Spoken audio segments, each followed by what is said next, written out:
please don't start timing me yet. I just want to thank you all for welcoming me. I'm really, really looking forward to what I hope will be a very long and illustrious Toastmasters journey with you all. And hopefully lots more faces will be joining us in future. So, yeah, thank you. Right. On to Ward. Who's Taryn Ward? When I began thinking about how to actually introduce myself to you all this evening, it became clearer and clearer to me that trying to describe yourself in 5 minutes is actually quite a difficult ask. It's no small feat. So it's also a question that I used to ask myself over and over and over again before I found what I feel is my place and my calling in this world.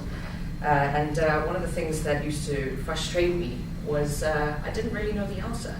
I was someone's daughter, I was someone's sister, I was a student of whatever class. I didn't really figure that out until much later on, so I'm going to try and summarize that psychological angst now for you. I was born and raised in Johannesburg, and strangely enough, for someone embarking upon the Toastmasters journey, didn't say much until I was almost 2 years old. And my parents, naturally, I think were quite concerned, so they rushed me off to the pediatrician's office and wanted to see if something was seriously wrong. The pediatrician was very comforting and kind and said, give it another 6 months, and if she's not back, then definitely do bring her in. And one hot summer day, I was sitting in my high chair and hadn't uttered a single word at this stage, dramatically pointed towards a Coke bottle and said, "Coke." And that was my first word, and strange, but certainly indicative of me. I've always been something of, an anomaly.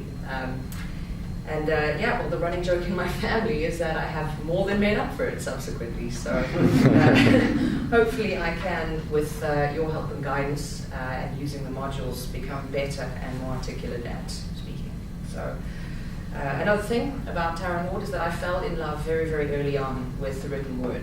And while most other normal 4 and 5-year-olds were outside getting dirty and playing dress up, I was mostly found on the lounge floor, flipping through a book and marveling at what these unknown as yet characters were in these books. And I didn't understand the secrets they held. And after much persistence, managed to get my mom to teach me what they meant one day. And much to the chagrin and frustration of my grade 1 teacher, was reading things like Enid Blyton and the Famous Five and Nancy Drew and the Hardy Boys while everyone was still wrangling with Spots and Dick. So that's also me in a bit of a nutshell. But my mom, of course, completely welcomed this end to the incessant questioning of everything and anything. And the millions and millions of whys that I would send in her general direction. So what she would do is simply find a book on said topic and then give it to me to devour. And not much has changed. I'm very pleased to report that I still very much am passionate about anything and everything to do with literature, reading. I would read anything, from books to blogs to obviously news reports. The internet's made my life quite full these days in that regard, and I quite enjoy writing and have found expressing myself and putting things down has brought me even closer to finding out who I am. What else can I tell you? Heading towards myself and the journey towards figuring out who I am.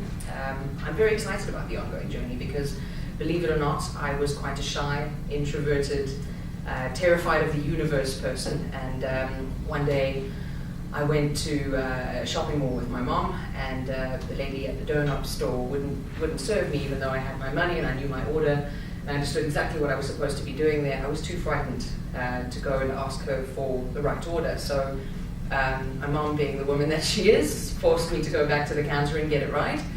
And subsequently I've been trying very, very hard in all aspects of my life to truly confront the things that I'm scared of and the things that truly terrify me. And most of my best decisions have been made with an equal measure of feeling that is terrified and excited. And those things, I think, are not going to change much about me.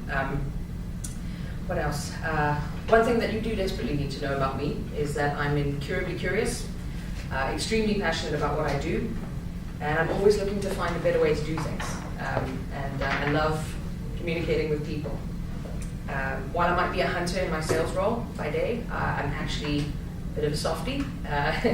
So I love things like wordplay and communication, and I'm not the best cook, but I love entertaining people and having them around the dinner table and engaging them. Obviously love rhetoric, a cold pint of beer every now and again, doesn't go amiss. And I love my family and my close friends more than anything in this world. There's not much I won't do for them. And sometimes my direct approach and my somewhat bubbly personality can be perceived as untoward, but I am very, very confident about the fact that my name is actually Taryn, not Unto. And I'd like to think that I'm one of the more approachable people around town. And yeah, do give us a look up. I'm on the 7th floor, is it west, I think? If you're ever lonely and you want someone to throw some wordplay or something cheesy in your general direction, I'm your girl. But yes, that's not really, doesn't begin to scratch the surface of who I am as a total. But through this process, I'm looking very much forward to getting to know you all much better, and obviously get to know myself much better. Thank you all for your time.